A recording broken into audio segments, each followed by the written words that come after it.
Hé, dis-moi, tu y as fait quoi hier soir?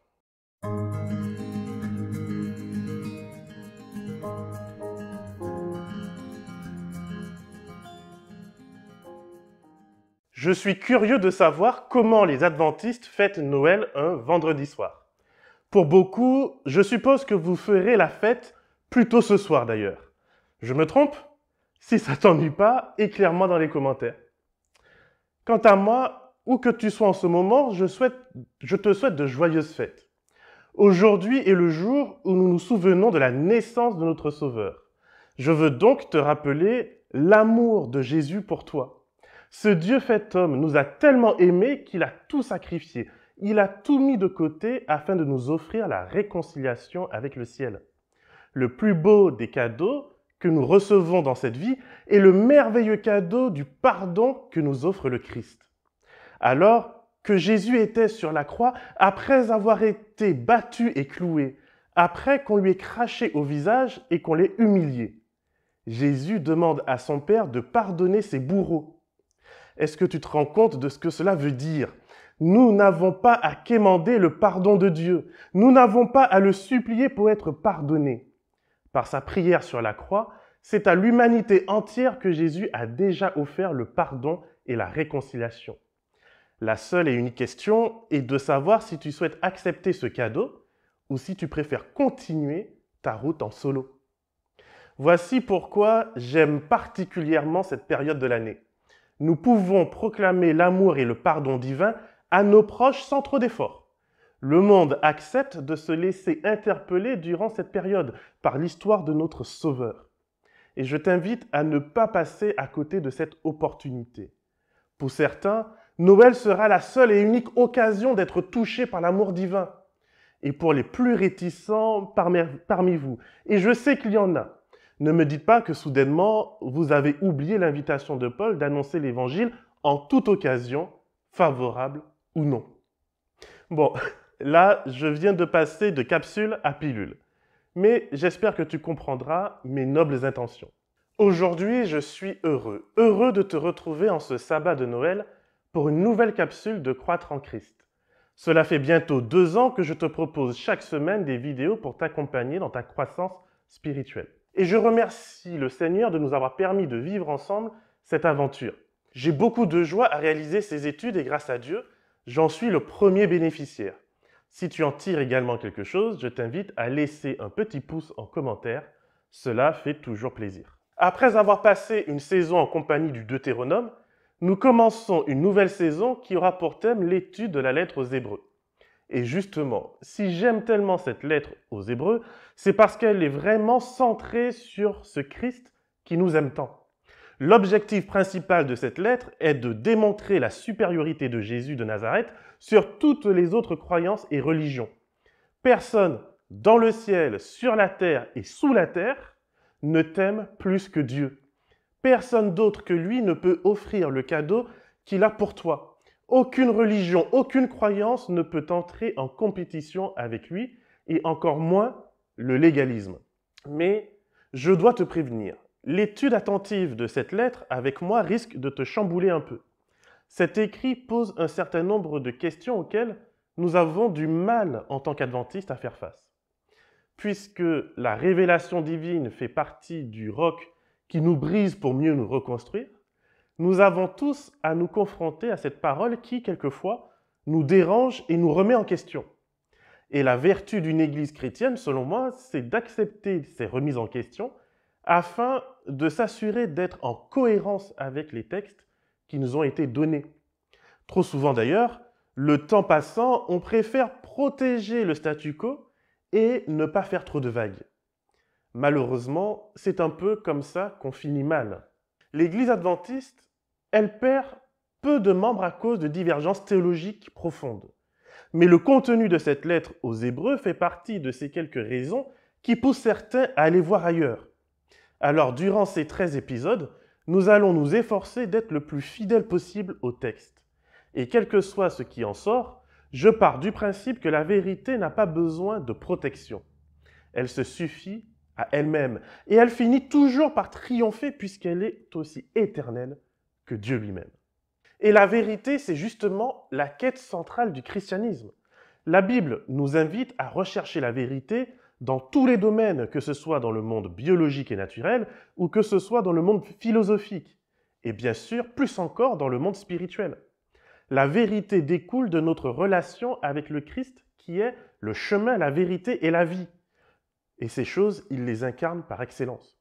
C'est parce que nous voulons être en relation avec lui le plus possible que nous acceptons de voir le monde qui nous entoure pour ce qu'il est plutôt que pour ce que nous voudrions qu'il soit. Et c'est justement dans cette quête de vérité que nous sommes appelés par Dieu à l'humilité. S'il existe aujourd'hui plus de 50 000 dénominations chrétiennes, particulièrement dans le monde protestant, c'est bien parce que nous avons mis notre ego avant l'humilité. C'est également un manque d'humilité qui a conduit les églises chrétiennes dominantes du Moyen-Âge et de la Réforme à commettre autant de crimes atroces. Il faut faire la différence entre, d'une part, d'être chassé d'une communauté parce qu'on dérange par nos questions et par nos recherches d'authenticité, et d'autre part, la recherche volontaire de division afin d'en tirer un profit personnel. Bien sûr, souvent, trop souvent, celui ou celle qui divise devient la nouvelle autorité auprès des personnes qu'il ou elle a convaincues. Et cette personne, souvent, refuse alors tout questionnement. Je trouve ça vraiment triste. Personnellement, je ne crois pas que Dieu nous appelle à cela. Nous sommes appelés à rechercher l'unité toutes les fois que c'est possible. Et nous sommes également appelés à rechercher la vérité, quel qu'en soit le prix. C'est donc ces deux tensions qui animent ma foi chrétienne. Savoir l'équilibrer n'est pas toujours de tout repos, mais j'ai confiance que l'Esprit de Dieu guide les cœurs qui sont sincères. Et c'est justement ce que nous dit l'introduction de la lettre aux Hébreux. Après avoir autrefois, à de nombreuses reprises et de bien des manières, parlé à nos ancêtres par les prophètes, Dieu, dans ces jours qui sont les derniers, nous a parlé par le Fils, qu'il a établi héritier de toutes choses, et c'est par lui aussi qu'il a créé l'univers. Et oui, Dieu est persévérant. Et surtout, Dieu suit les recommandations actuelles en termes de communication. Un vrai pro, je te dis. Si tu veux être entendu, il ne suffit pas de dire quelque chose une seule fois, puis d'aller bouder parce que personne ne t'a écouté. Non, la communication marche par la répétition. C'est pourquoi on nous bombarde de publicité de manière quotidienne. Ça ne va peut-être pas marcher la première fois, mais au bout de la 10e fois, tu iras acheter ton pot de Nutella sans même t'en rendre compte. Bon, Dieu, lui, ne nous manipule pas. Par contre, il cherche à se faire comprendre. Et pour cela, il a utilisé différents moyens, différents communicants, différents messages pour nous interpeller sur les conséquences néfastes du péché, c'est-à-dire sur les conséquences de notre méchanceté et notre tendance à la destruction. Et c'est parce qu'il savait que nous resterions sourds à moins d'un événement marquant qu'il a pris les choses en main et qu'il est venu nous dire lui-même ce qu'il avait à nous dire. C'est un peu comme passer d'un vieux téléphone qui capte mal à une rencontre en face à face. La communication passe généralement mieux lorsque nous avons l'autre en face de nous. Puisque Jésus, le Dieu fait chair, est venu nous parler face à face, nous serons donc invités à faire très attention à ce qui a été dit. Jésus est la révélation ultime de Dieu. Il est la fibre haute vitesse qui nous permet de mieux comprendre ce que Dieu attend de nous. Voilà comment ces deux versets nous donnent un peu le ton. Mais plus largement, en ce qui concerne la lettre aux Hébreux, il faut savoir qu'on ne sait rien de son auteur. On suppose qu'elle a été écrite avant la destruction du temple par les Romains en l'an 70, puisque son auteur mentionne le temple et fait référence au service du sanctuaire. Mais franchement, nous n'en sommes qu'à des suppositions. Et en termes d'études bibliques, il faut savoir que plus de la moitié de ce qu'on sait, ou en tout cas qu'on pense savoir, eh bien, on le suppose davantage qu'on ne le sait vraiment. On pourrait tout aussi bien dire que cette lettre est écrite après la destruction du temple, pour consoler les premiers chrétiens, qui étaient pour la plupart des juifs pieux. Souviens-toi que même le grand réformateur Paul, il se rend au temple à son retour de mission, afin de prouver aux Juifs qu'il n'a pas renié sa foi. Lis avec moi dans le livre des Actes, au chapitre 21 et à partir du verset 15. Après ces jours-là, nous avons fait nos préparatifs et nous sommes montés à Jérusalem. Quelques disciples sont aussi venus avec nous de Césarée pour nous conduire là où nous devions loger chez un certain Nasson de Chypre, qui était disciple depuis longtemps. À notre arrivée à Jérusalem, les frères nous ont accueillis avec joie. Le lendemain, Paul s'est rendu avec nous chez Jacques. Tous les anciens étaient venus aussi. Il les a salués et s'est mis à raconter en détail ce que Dieu avait fait par son ministère parmi les non-juifs. Après l'avoir entendu, il glorifiait Dieu. Cependant, ils lui ont dit : « Tu vois, frère, combien de dizaines de milliers de Juifs sont devenus croyants. Tous ont une passion jalouse pour la loi. Or, on leur a fait croire que, par ton enseignement, tu incites tous les Juifs qui sont parmi les nations à se détourner de Moïse en leur disant de ne plus circoncire les enfants et de ne plus suivre les coutumes. Que faire ? Ils vont sûrement apprendre que tu es venu. Fais donc ce que nous te disons. Il y a parmi nous 4 hommes qui ont fait un vœu. Prends-les, purifie-toi avec eux et charge-toi de la dépense pour qu'ils se rasent la tête. Alors tous sauront qu'il n'y a rien de vrai dans ce qu'on leur a fait croire sur ton compte, mais que toi aussi tu te conduis en pratiquant de la loi. Quant aux non-juifs qui sont devenus croyants, nous avons jugé bon de leur prescrire qu'ils se gardent des viandes sacrifiées aux idoles, du sang des animaux étouffés et de l'inconduite sexuelle. Le lendemain, Paul prit ces hommes, se purifia avec eux et entra dans le temple pour annoncer quand les jours de leur purification seraient achevés et quand l'offrande serait présentée par chacun d'eux. Oh oh ! Tu vois bien que Paul accepte de convaincre les Juifs et les chrétiens de Jérusalem qu'il n'a pas renié sa foi. À travers ce rituel de purification, Paul va devoir présenter une offrande au temple, car, et la lettre aux Hébreux nous le rappelle, il ne peut pas y avoir de purification sans effusion de sang. Il nous faut comprendre que Paul et les apôtres n'ont jamais cherché à créer une nouvelle religion. Ils ont seulement voulu ouvrir les yeux de leurs contemporains sur la réalité de Jésus comme accomplissement des prophéties de Moïse, et donc comme conclusion logique du judaïsme.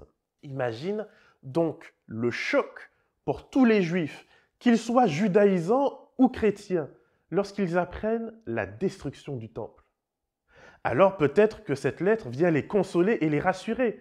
Plutôt que de s'apitoyer sur le sort du temple et de se demander comment faire pour reconstituer l'identité nationale juive, cette lettre vient dire qu'il existe un service. Dans le texte grec, on parle de liturgie, c'est-à-dire un ministère de réconciliation et de communication avec Dieu. Il existe donc, selon la lettre aux Hébreux, une liturgie supérieure à celle du temple de Jérusalem. Il existe un service dont le grand prêtre est le Christ lui-même et qui est bien supérieur en efficacité et en actualité à celui de Moïse. Cette liturgie n'a pas besoin d'un temple terrestre puisqu'en réalité, elle se déroule au ciel même, auprès du trône de Dieu. Tu vois qu'il est tout aussi possible d'argumenter en faveur d'une rédaction après la destruction du temple qu'avant. Mais la réalité, c'est que j'en sais rien. Et ce n'est peut-être pas le plus important. Que cette lettre ait été écrite avant ou après la destruction du temple, Dieu, lui, il sait, et c'est ça qui est important. Non seulement Dieu seul sait quand cette lettre a été écrite, mais Dieu seul sait également qui l'a écrite. Le fait qu'on a fini par attribuer plus tardivement à Paul la rédaction de ce sermon n'en fait pas une vérité historique. Essayer de faire reposer l'autorité de ce discours sur Paul ne servira donc pas à grand-chose.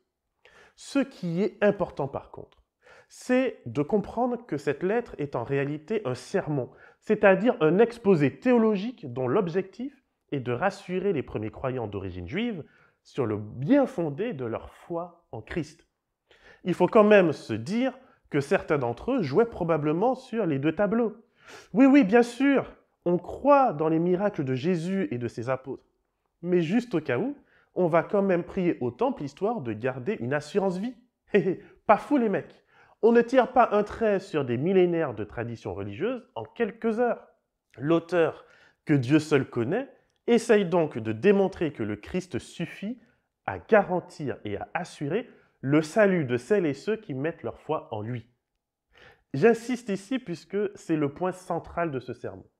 Ce qu'on y lit, c'est comment l'auteur prouve ce point. Je reprends donc le point central. La foi en Jésus le Christ suffit à nous assurer la réconciliation avec Dieu. La théologie de la lettre aux Hébreux, alors franchement, c'est vrai que ce sermon n'est pas forcément le plus facile à comprendre. C'est très théologique et paraît préoccupé par des choses qui semblent plus trop nous concerner. La tentation pourrait donc être grande de ne plus trop la lire, mais ce serait selon moi une grave erreur. Déjà parce que ce sermon est l'une des premières tentatives de repenser l'ensemble du service cultuel de l'Ancien Testament et particulièrement le sanctuaire à la lumière du Christ. Or ça, mes amis, c'est justement le cœur de la doctrine adventiste. Nous existons en tant qu'Église en grande partie à cause de, ou grâce à d'ailleurs, tout dépend de comment tu te positionnes à vrai dire. Bref, je disais, nous existons en grande partie grâce à notre volonté de redonner au service liturgique de l'Ancien Testament une nouvelle beauté par une lecture eschatologique, c'est-à-dire une lecture liée à la fin des temps. Or, nous ne pouvons pas entreprendre une telle démarche sans connaître les travaux effectués par ceux qui nous ont précédés et qui ont marqué l'histoire de l'Église depuis des siècles. Ce serait non seulement malvenu, mais aussi complètement arrogant. Et avant de vouloir imposer au texte biblique notre lecture théologique, il faut avant tout, par respect du texte et de celui qui l'a inspiré, eh bien, il faut avant tout s'assurer de comprendre ce que dit ce texte. Et tu verras que malheureusement, il ne dit pas toujours ce qu'on a compris. Et franchement, si ce n'était pas le cas, à chaque chapitre de ce sermon, j'aurais probablement essayé de passer à côté de ce gros détail. Mais il ne faut pas longtemps pour trouver le cœur de l'argumentaire théologique de ce sermon. Il suffit pour cela de continuer à lire au verset 3. Et avant de le lire, sache que là, j'ai fait exprès de choisir la version Horstewald pour qu'on ne vienne pas me dire que je prends des versions corrompues et influencées par l'œcuménisme ou je ne sais quoi. Ça ne veut rien dire d'ailleurs, mais c'est pas grave. Vu le sérieux du sujet et vu la raclée qu'on va prendre, je peux bien faire ce petit geste. Et pour vraiment te montrer ma bonne foi, j'ai même ici, et je vais te le montrer, un petit bijou. Il s'agit d'une Bible d'études qui m'est très chère. C'est la version anglaise King James, chère à Ellen White, et qui contient non pas des notes archéologiques ou de quelconque éminent savant, mais cette Bible contient en notes de bas de page des commentaires d'Ellen White sur la Bible. Les notes sont tellement bien fournies que parfois, comme ici, entre le chapitre 2 et 3 d'Hébreux, il y a 2 pages de commentaires. Ça va? Tu es prêt? Tu as ta ceinture spirituelle bien attachée? Alors lisons ensemble et je te rappelle qu'on parle ici du Fils, donc de Jésus, en qui, étant la splendeur de sa gloire et l'empreinte de sa personne, et soutenant toutes choses par sa parole puissante, ayant opéré par lui-même la purification de nos péchés, s'est assis à la droite de la majesté divine dans les lieux très hauts. Aïe, aïe, aïe. La King James dira « purge our sins », ce qui signifie effectivement « ayant purgé nos péchés », c'est-à-dire les ayant nettoyés, enlevés, purifiés, expiés, transférés.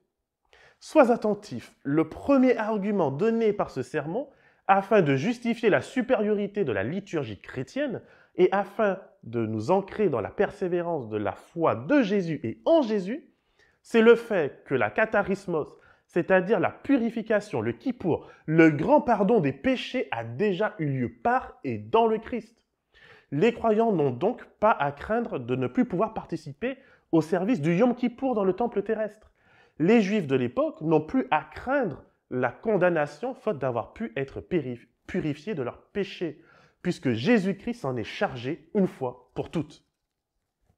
Et puisque le grand pardon a eu lieu, le Christ n'est plus debout devant Dieu, mais le Christ est assis à la droite du trône majestueux de Dieu, dans les lieux très hauts, ou autre traduction, dans les lieux très saints. Être assis à l'époque biblique signifie qu'on a terminé sa tâche, c'est mission accomplie. C'est l'équivalent du McDrop d'aujourd'hui ou du PLS pour les jeunes. Bon, eh ben, je crois que c'est plié. Hein. On va manger? Là, il y a des Ferrero, t'as vu? Non, bon, ok, j'ai pas encore fini. La théologie de la lettre aux Hébreux s'associe au reste du Nouveau Testament pour considérer le baptême comme étant similaire à l'action de purification du grand prêtre lorsqu'il asperge l'autel et l'arche du tabernacle afin de purifier le sanctuaire des péchés du peuple. C'est donc l'ensemble du rituel, de la liturgie la plus élevée de l'Ancien Testament qui est amené ici au pied du Christ comme ayant trouvé en lui son accomplissement.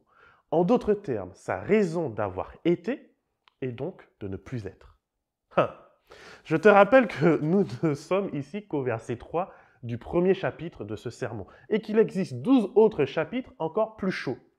Je ne suis pas en train d'essayer de faire le buzz sur quelques versets pris hors contexte. Il faut comprendre que le cœur théologique de cette lettre est de démontrer la supériorité de Christ sur tout le reste. Et c'est là le moyen utilisé durant 13 chapitres pour y parvenir. C'est la thèse centrale de ce sermon. Et le reste ne fera que remettre couche sur couche jusqu'à ce qu'on ait bien compris. C'est pourquoi le chapitre 1 poursuit avec la mise en parallèle de l'autorité des anges et de Jésus. Pourquoi on parle d'eux? Eh bien, à l'époque de Jésus, il était devenu communément admis que ce sont eux les responsables de la révélation du Sinaï à Moïse. Au moins 4 à 5 passages bibliques en attestent dans le Nouveau Testament. Acte 7, 38, Acte 7, 53, Galates 3, 19, en plus de ce passage en Hébreu 1, et on en fait également mention dans Hébreu 2, verset 2. Pour comprendre l'apparition des anges dans la transmission de la loi, il faut connaître un peu la littérature extra-biblique de l'époque, et je ne pourrai malheureusement pas trop entrer dans ces détails, puisque, comme tu le vois, cette capsule est déjà pas mal dense. Je dirais simplement que selon les Juifs du temps de Jésus, ce sont les anges qui ont révélé la loi divine à Moïse et que les apôtres vont prendre ce prétexte pour placer la révélation du Christ au-dessus de l'autorité de Moïse. Ce que fait la dernière partie du premier chapitre de ce sermon, c'est donc de démonter l'autorité de la liturgie de l'Ancien Testament au profit du Nouveau. Je rappelle que dans la Bible, la liturgie est le moyen de communiquer avec Dieu et c'est le moyen par lequel on est justifié en sa présence. Selon l'Épître aux Hébreux, la première alliance fut révélée par des anges, tandis que la deuxième fut révélée par le Christ lui-même. Le Christ est donc le seul moyen d'entrer en communication avec Dieu, et le Christ est également le seul moyen d'être justifié en présence de Dieu. Ok, le temps est venu de conclure cette introduction à cette lettre. Et comme tu vois, ça va être difficile. Le découpage des chapitres ne respecte pas forcément le rythme du sermon. Il faudrait inclure au minimum le chapitre 2 au chapitre 1. Mais bon, je te propose qu'on le fasse la semaine prochaine. Pour le moment, je t'encourage à lire et à relire plusieurs fois la lettre aux Hébreux. Lis-la dans différentes versions bibliques et prends vraiment le temps d'une lecture attentive. Ne cherche pas à confirmer ce que tu penses déjà savoir, mais prends le temps de découvrir ce sermon pour et par toi-même. Personnellement, la lettre aux Hébreux me pose beaucoup de questions. Par exemple, quelle est la limite de compréhension d'un écrivain biblique? Je pense qu'on peut se mettre d'accord sur le fait qu'un auteur biblique, même inspiré par Dieu, n'est pas pour autant omniscient. Un prophète ultérieur peut-il donc élargir ou rectifier la compréhension théologique d'un autre? Cela sous-entendrait en quelque part que le premier n'aurait pas tout compris, voire qu'il se serait trompé. Bon, pas sûr qu'on puisse accepter une telle option. Pourtant, il va bien nous falloir trouver une solution à la fin de cette saison, car il faudra choisir entre des compréhensions différentes, des révélations qui semblent s'opposer et des croyances peut-être à revisiter. Allez, en tout cas, courage. Notre étude ne sera pas, je en conviens, la plus simple, mais je prie le Seigneur pour qu'elle te permette de grandir et d'approfondir ta foi. Que le Seigneur te garde et te bénisse, et qu'il fasse de toi une source de bénédiction pour l'éternité. Thank